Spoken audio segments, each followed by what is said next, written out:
ఎలా ఆప్షనల్ కాదు, ఐచ్ఛికం కాదు, విధిగా కంపల్సరీగా ఉపవాసం ఉండాలి విశ్వసించిన వాళ్ళు. కానీ అయితే ఇక్కడ కాస్త ఎగ్జంప్షన్ ఉంది, మినహాయింపు ఉంది.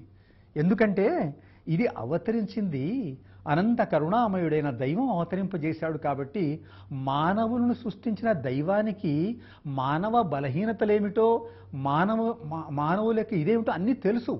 కాబట్టి చెబుతున్నాడు అల్లాహు తబారక తాలా, మీరు ఉపవాసం ఉండండి అని చెబితే మరి నిజంగా అతను ఉపవాసం లేని పరిస్థితుల్లో ఉంటే ఏం చేస్తాడు? ఉపవాసం ఉండకుండా పోతే దైవాజ్ఞను ధిక్కరించినట్టు అవుతుందిగా. అందుకోసం దైవం ఇక్కడ మినహాయింపిస్తున్నాడు. ఏమిటి? అయితే మరి వ్యాధిగ్రస్తులైన వారు ఎవరికైనా కానీ వ్యాధిగ్రస్తులైతే, అయ్యా వ్యాధి వచ్చింది, అది మామూలు సహజమే, మనిషి అన్న తర్వాత కాయలాలు వస్తుంటాయి, అనారోగ్య పాలవుతుంటాడు. వ్యాధిలో ఉన్న వ్యాధిగ్రస్తుడైతే అతను మందు మాకు తీసుకోవాలి, ట్యాబ్లెట్స్ తినాలి, ఇంజెక్షన్ ఏవేవో ఉంటాయి కదండి. మరి అతను మరి వేళ్లకు ఏదో ఇంత భుజిస్తూ ఉండాలి, కడుపులో పడుతూనే ఉండాలి, మందులు తింటూనే ఉండాలి, ఇవన్నీ ఉండాలి. మరి ఉపవాసం ఎలా ఉంటాడు? ఉపవాసం ఉంటే పచ్చి మంచినీళ్లు ముట్టకూడదు. 13 గంటలు ఉదయం సూర్యోదయం నుండి సూర్యాస్తమయం వరకు ఏం తినకూడదు. మరి ఈ మధ్యాహ్నం మందులు తినాలిగా. కాబట్టి అల్లాహు తబారక తాలా అంత మానవులపై అంత దౌర్జన్యం చేసేవాడు కాదు. ఆయన కరుణామయుడు, అనంత కరుణామయుడు. ఒక తల్లికి ఎంత ప్రేమ ఉంటుందండి పిల్లవాడి మీద. అమ్మో, పిల్లవాడు కనిపించకుండా పరిగెత్తి కొడుతుంది, నా బిడ్డ కనిపించడం లేదని చెప్పేసి. పిల్లవాడు ఆకలితుంటే ఏరా నాన్న అన్నం తిన్నావా, భోంచి త్వరగా భోంచి, ఎంతసేపు అయింది, ఎందుకు ఆలస్యంగా వచ్చావని అడుగుతుంది తల్లికి ఎంత ప్రేమ. అయ్యా బిడ్డ మీద తల్లికి ఎంత ప్రేమ ఉంటుందంటే ఇక ఉపమానం లేదండి, చెప్పలేం, ఎగ్జాంపుల్ లేదు.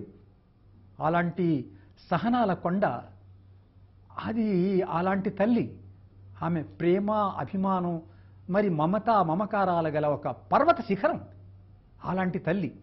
ఒక్క తల్లికే తన బిడ్డ మీద ఇంత ప్రేమ ఉన్నప్పుడు 70 తల్లుల ప్రేమ గలవాడు అల్లాహు తబారక తాలా. దేవుడు తన దాసులపై 70 తల్లులు, ఒక తల్లికి తన బిడ్డ మీద ఎంత ప్రేమ ఉంటుందో ఇంటూ 70, 70 తల్లుల ప్రేమ గలవాడు. మరి ఆ 70 తల్లుల ప్రేమ గల దేవుడు మనుషులపై అఘాయిత్యం చేస్తాడా? ఏదైనా దేవుడు మనుషులపై మరి మొయ్యలేని కష్టాలు పెడతాడా? అందుకోసం చెబుతున్నాడు అల్లాహు తబారక తాలా. దేవుడు చెబుతున్నాడు, వ్యాధిగ్రస్తులైన వారు ఒకవేళ మీకు వ్యాధిగ్రస్తులై ఉంటే, ఉపవాసం పెట్టని పరిస్థితి మీకు ఉంటే, లేదా ప్రయాణంలో ఉన్నారనుకోండి. అందరం ప్రయాణం చేశామండి. మనం ప్రయాణం ఎలా ఉంటుందండి? ప్రయాణంలో కనీస అవసరాలు ఉండవు. మరి ప్రయాణంలో ఏవేవో ఉంటాయి. మరి అది ఆకలి దప్పులు ఉంటాయి, అవి ఉంటాయి, ఏవో ఉంటాయి. ప్రయాణంలో ఉదయం సూర్యోదయం లేచి ప్రయాణంలో సహరి తినాలండి, ఇంత భోంచేయాలి. ఎక్కడ దొరుకుతుంది? 2-3 దినాల ప్రయాణం అయితే కంపార్ట్మెంట్లో ఎక్కడ దొరుకుతుందండి? తెల్లవారుజామున 4:30 గంటలకు భోంచేయాలంటే మరి దాని తర్వాత మరి సూర్యాస్తమయం తర్వాత సహరీ చేయాలి, ఉపవాసం విరమించాలి. ఇవన్నీ ఉన్నాయి దానివి. అవి ఎక్కడ దొరుకుతాయి? లభ్యం కావు. కాబట్టి మరి వ్యాధిగ్రస్తులైన వారు లేదా ప్రయాణంలో ఉన్నవారు ఆ ఉపవాస దినాలను వేరే దినాలలో పూర్తి చేయాలి. చూసారా, అది తల్లి ప్రేమ. తల్లికి పిల్లవాడి మీద బాధ ఏదైనా ఉంటే, నాన్న ఇప్పుడు వద్దు, లేదా తర్వాత చెద్దు కానలే, ఇప్పుడు కాదు తర్వాత, ఇలా అంటుంది తల్లి. అట్లే దైవం చెబుతున్నాడు, ఒకవేళ నువ్వు వ్యాధిగ్రస్తుడివై ఉంటే లేకుంటే ప్రయాణంలో ఉంటే నీకు కష్టమవుతుంది, పెట్టవలసిన అవసరం లేదు, ఉపవాసం పెట్టకు. మరి వేరే దినాల్లో పూర్తి చేయాలి. ఎన్ని దినాలైతే ఆ ఉపవాసం విరమించావు, పెట్టలేదు, ఈ వ్యాధిగ్రస్త కారణం వల్ల లేకుంటే ప్రయాణంలో ఉండడం వల్ల ఎన్ని దినాల ఉపవాసం అయితే తప్పిపోయిందో రంజాన్ నెలలో, ఆ దినాల తప్పిపోయిన కాంపెన్సేషన్, దాని పరిహారంగా ఆ రంజాన్ నెల అయిపోయిన తర్వాత 3-4 దినాలు తప్పిపోయినాయనుకోండి, ఆ దిన అక్కడ పూర్తి చెయ్యి అని చెబుతున్నాడు అల్లాహు దైవం చెబుతున్నాడు. అల్లా మీకు సౌలభ్యం కలుగజేయాలని అభిలషిస్తున్నాడు. చూసారా, అల్లా కష్టపెట్టాలని కాదు, మీకు సౌలభ్యం కలగజేయాలని అభిలషిస్తున్నాడు.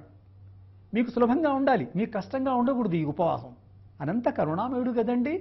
కాబట్టి అల్లాహ్ తాలా చెప్తున్నాడు, మీకు సౌలభ్యం కలగజేయాలని అభిలషిస్తున్నాడు. మిమ్మల్ని కష్టపెట్టాలనే తలంపు ఆయనకు లేదు. ముందే చెప్పుకున్నాం కదండి మనం. కాబట్టి కనుక మీరు ఉపవాస దినాల సంఖ్యను పూర్తి చేయగలగటానికి ఈ ఎగ్జంప్షన్ ఎందుకుంది? మీరు తప్పిపోయిన ఉపవాస దినాల సంఖ్యను పూర్తి చేసుకోవటానికి. 29, 30 దినాలు ఉపవాసం పూర్తిగా ఉంటుందండి అసలు ఇలాంటివన్నీ లేకపోతే. అందులో తప్పిపోతే మీకు సౌలభ్యం కోసం అలా చేయడం జరుగుతుంది. కనుక మీరు ఉపవాస దినాల సంఖ్యను పూర్తి చేయగలగటానికి, అల్లాహ్ మీకు ప్రసాదించిన మహోపదేశానికి, మీరు అల్లాహ్ ఔన్నత్యాన్ని కొనియాడటానికి, అంతేకాదు అల్లాహ్ మీకు ప్రసాదించిన ఔన్నత్యాన్ని కొనియాడటానికి, మీరు అల్లాహ్ మీకు ప్రసాదించిన మహోపదేశానికి, ఇలాంటి మహా ఉపదేశానికి మీరు అల్లాహ్ ఔన్నత్యాన్ని కొనియాడటానికి, ఆయన యొక్క ఔన్నత్యాన్ని కొనియాడటానికి, ఆయనకు మీరు కృతజ్ఞతలు తెలుపుకోవటానికి మరి ఇటువంటి గ్రంథాన్ని అవతరింపజేసి మరి ఉపవాసం పెట్టమని ఆదేశించి, అలాంటి పరిస్థితుల్లో ఒకవేళ ఉపవాసం పెట్టలేని పరిస్థితుల్లో ఇలాంటి ఉసులుబాటు కలగజేసి నందుకు కృతజ్ఞతలు తెలుపుకోవటానికి ఈ పద్ధతి తెలుపబడుతుంది. ఈ పద్ధతి ఎందుకు తెలుపబడుతుంది? కృతజ్ఞత తెలుపుకోవటానికి తెలుపబడుతుంది మహాశివులారా. కాబట్టి ఈ విధమైన రంజాను నెలలో ఉపవాసాల ఆదేశం ఎందుకు వచ్చింది? ఉపవాసాల వల్ల దైవానికి కలిగేదేమీ లేదండి. ఉపవాసం ఉండటం వల్ల మన ఇళ్లల్లో మిగిలే ఆహారం ఏమైనా దైవానికి ఇస్తామా? అలా కాదు. ఉపవాసం ఆచరించటం వల్ల మనిషిలో భయభక్తులు జనిస్తాయి. చూసారా, మనిషి వల్ల కలిగే సకల చెడులు, సమాజంలో ఉన్న సకల అరిష్టాలన్నీను మనిషితో వస్తున్నాయి, వ్యక్తితో వస్తున్నాయి. ఈ వ్యక్తి సంస్కరింపబడాలి. ఈ వ్యక్తికి ఒక మనోవికాసం జరగాలి. వ్యక్తి మంచివాడు కావాలండి. సమాజం అంటే మరేదో ఎక్కడి నుంచో వచ్చిందేం కాదండి. సమాజం అంటే ఈ విధంగా వ్యక్తుల సమూహమే సమాజం. ఆ సమాజం బాగుండాలంటే వ్యక్తి బాగుండాలి. వ్యక్తులు బాగలేకుంటే సమాజం మరి ఎన్ని ప్రయత్నాలు చేసినా, ఎన్ని పోలీస్ స్టేషన్లు పెట్టుకున్నా, ఏం చేసుకున్నా కానీ జరగదండి. వ్యక్తి సంస్కరింపబడాలి. వ్యక్తి మంచివాడై ఉండాలి. కాబట్టి ఈ ఉపవాసం వ్యక్తిలో దైవభక్తి, భయభక్తులు జనిస్తాయి. దీనివల్ల ఎలా జనిస్తాయి భయభక్తులు? ఉదయం మామూలుగా తినేవాడండి. ఉదయం సాయంత్రంలోకి ఏమో తినేవాడు. మరి ఉదయం టిఫిన్ చేస్తాడు, మధ్యాహ్నం భోజనం చేస్తాడు, రాత్రికి భోజనం చేస్తాడు. ఈ మధ్యన టీలు అవి ఇవి చిరుతిండ్లు తింటూనే ఉంటాడు. అప్పుడు కానీ వీరి కడుపు నిండదు. అయినా కానీ ఆనాడు కేవలం దైవం నన్ను చూస్తున్నాడన్న దాంతో అతను ఉపవాసం ఆచరిస్తాడు, ఉపవాసం ఉంటాడు. ఏం తినడు, తాగడు. నాలుక పెరుక్కుపోతుంటుంది. నాలుక మరి దాహంతో అయినా ఒక్క చుక్క మంచినీళ్ళు ముట్టడు. ఎందుకు? ఎవరి వల్ల? ఎవరు చూస్తున్నారని? పోలీసులు ఉన్నారనా? కాదు, దైవం చూస్తున్నాడు. నేను దైవం కోసం ఉపవాసం ఉన్నాను, దైవం చూస్తున్నాడు కాబట్టి నేను దైవానికి భయపడుతున్నాను అనే విధంగా పెడతాడు. ఆ విధంగా 30 దినాలు జీవన అవసరమైన ఆహార పానీయాలు మానుకోవడం వల్ల మనిషి దైవానికి భయపడే ఒక అలవాటు ఇంకల్కేట్ అవుతుంది, అలవడుతుంది. దానివల్ల మంచి పెరుగుతుంది, వ్యక్తి మంచివాడవుతాడు. వ్యక్తి మంచివాడైతే సమాజం మంచిగా అవుతుంది.